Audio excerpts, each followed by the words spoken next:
Guys খুবই খারাপ লাগে মন থেকে, কিন্তু আমরা জীবনটা আছে না, মধ্যবিত্তের জীবন ঠিক বান্দাগরের মতো হয়ে গেছে। কোনোখানে যাইবার ইচ্ছা চাইলে পকেটে যেমন টাকা পয়সা নাই, কিন্তু আস্তে আস্তে ধীরে ইচ্ছা তো একটা জায়গা উঠে না।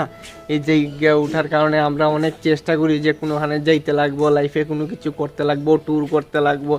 আর এমনভাবে আস্তে আস্তে ধীরে ইচ্ছাটাও মইরা জায়গা দিন দিন যেতে যাইতে থাকে। যেমন কি আমি ইউটিউব স্টার্ট করছি আজকে 1 বছর মোটামুটি হয়ে গেছে গা। সো গাইস আমারও খুবই ইচ্ছা আসলো যে ইউটিউবে সাকসেস হবো, নাম হইব, ফ্রেম হইব, অনেক কিছু হইব, যাতে আমি একটা আর্নিং ক্রিয়েট করতে পারি, অনেকখানে ঘুরতে পারি। কিন্তু আস্তে আস্তে দেখা যাইতেছে না ভাই, ইউটিউব আমরা মধ্যবিত্তর লিগা না, আমরা মিডল ক্লাস ফ্যামিলি, সারা জীবন মিডল ক্লাসে থেকে যাবো। আমরা কেউ সাপোর্ট করতো না, কারণ আমরা ভাই গরিব। আমরা দামি দামি গাড়ি দেখাইতে পারি না, দামি দামি বাড়ি দেখাইতে পারি না, বা বিভিন্ন জায়গা ঘুরে সেরা কী বা দেখামো, কারণ পকেটে টাকা অবশ্যই নেই গাইস। আর ভিডিওটাও যে বানাইতেছি, এটা একটা সেকেন্ড হ্যান্ড মোবাইল কিনছিলাম, সেকেন্ড হ্যান্ড মোবাইল কিনছি দিকে আজকে ভিডিও বানাইতেছি। আর নতুন মোবাইল কেনারও সামর্থ্য আজকে অবধি কুলাইতে পারছি না গাইস। যেমন কি আমার দ্বারা দামি ক্যামেরা তো দূরের কথা, কোনো কিছুই লইতে পারছি না। এই মোবাইল লেগে আজকে অবধি একটা মাইক কেনানোর অবধি সামর্থ্য হয়েছে না গাইস। আমি ভাবছিলাম যে না, একদিনকে ইউটিউব স্টার্ট করবো, ইউটিউবে আর্নিং আইব, আপনারা সাপোর্ট করবেন আমারে, তে গিয়ে এক সময় একটা কিছু একটা করবো গাইস। কিন্তু দেখতে দেখতে সময়ও যাইতেছে গা। আর ওই যে ইচ্ছাটা আছে না, ইচ্ছাটা আস্তে আস্তে যেটা গাইস মরে যাইতেছে গাইস। সো গাইস আমি আছি আমার ফ্যামিলি লুয়ে এসে ওখানে, আর ওই ফ্যামিলি লুয়ে এসে এখন ছোটো মোটো কাজ করি, যেমন কি টমটম চলাই, টমটম চলে চলে আমি আমার জীবনযাপন করি গাইস। আর যাই হোক, লাইফে খুশি আছি, কারণ আমার ফ্যামিলি আমার লগে আছে।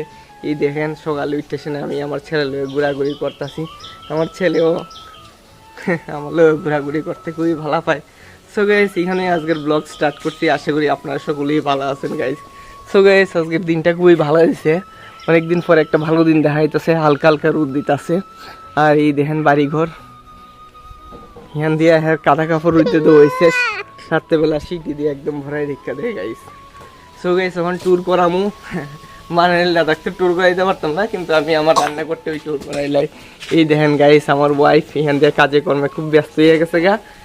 আর আমার ওয়াইফের হেল্প করতেছে আমার মা, এই দেখেন রান্না করতেছে, কি রান্না করতেছে দেখাই।